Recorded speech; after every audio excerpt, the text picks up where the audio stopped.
Senhora presidente, o Bolsonaro, o presidente da República, protagonizou hoje mais um vexame internacional ao disparar ataques contra a ativista ambiental sueca Greta Thunberg. O presidente Bolsonaro chamou-a de pirralha.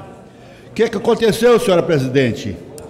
O mundo inteiro ficou conhecendo mais ainda essa jovem. E ela colocou nas suas redes sociais o nome Greta Pirralha, ou seja, ficou mais conhecida e essa frase começou a correr o mundo inteiro.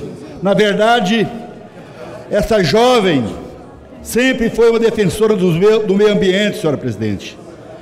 E ela denunciou o massacre contra as duas lideranças indígenas no Maranhão, os índios que foram assassinados em Barra do Corda, no dia 7 passado, sábado, na BR-226, no município de Barra do Corda. Senhora presidente, sem querer, deu mais voz ainda à justa denúncia mundial de Greta, posto que ele afirmou, o presidente Bolsonaro, que Greta já falou que os índios morreram porque estavam defendendo a Amazônia.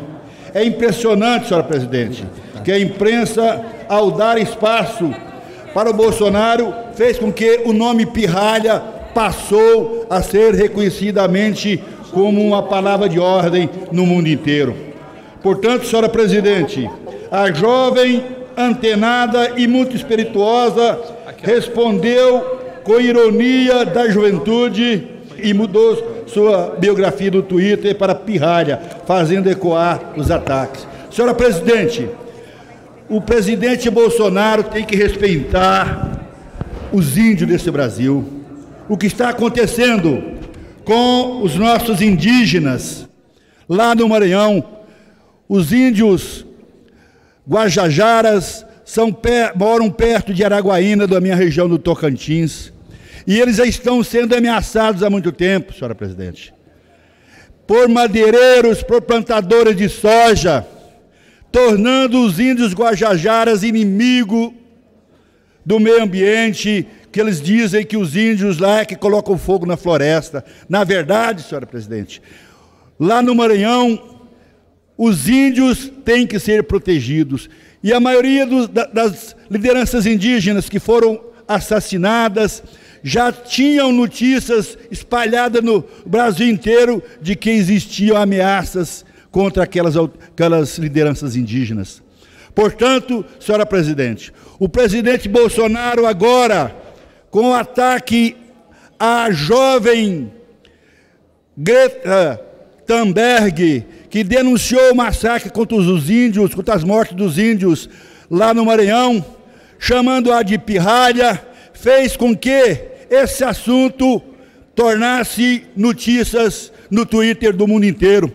Justamente, senhora presidente, porque nesta semana está sendo discutido lá na Espanha o assunto que toma conta da imprensa mundial, que é o meio ambiente. Por isso, o presidente Bolsonaro, mais uma vez, envergonha o mundo, envergonha os brasileiros ao tentar calar uma jovem de apenas 16 anos, reconhecida no mundo inteiro pela sua defesa ao meio ambiente e agora em defesa dos nossos índios e da Amazônia. Por isso, queremos dizer que a juventude brasileira tem que assumir essa bandeira do meio ambiente, um assunto que nós não podemos deixar calar, que não podemos deixar parar. O nosso futuro está nas mãos da juventude, porque se a juventude se rebelar contra os ataques ao meio ambiente, contra os ataques aos índios, contra os ataques às comunidades indígenas desse Brasil, nós faremos com que o Brasil seja colocado no viés mundial de um país que não respeita o seu povo. Portanto, para concluir, senhor presidente, gostaria de dizer que no meu estado nós temos 8 nações indígenas e que da mesma forma estão ameaçados, estão sendo perseguidos, as suas reservas, as suas tradições estão sendo colocadas em xeque, justamente porque naquela região o plantio de soja, o agronegócio avança sobre as reservas indígenas. Senhora presidente, o Brasil precisa respeitar o povo primitivo, os donos da floresta, as pessoas que protegem a nossa Amazônia, que protegem as nossas nascentes, que protegem as nossas florestas, que é o povo indígena e o povo quilombola. Portanto, todo o apoio à nossa guerreira sueca Greta Thunberg, que agora virou a pirralha, porque Bolsonaro, ao colocar esse apelido, divulgou ainda mais essa lutadora pelo meio ambiente.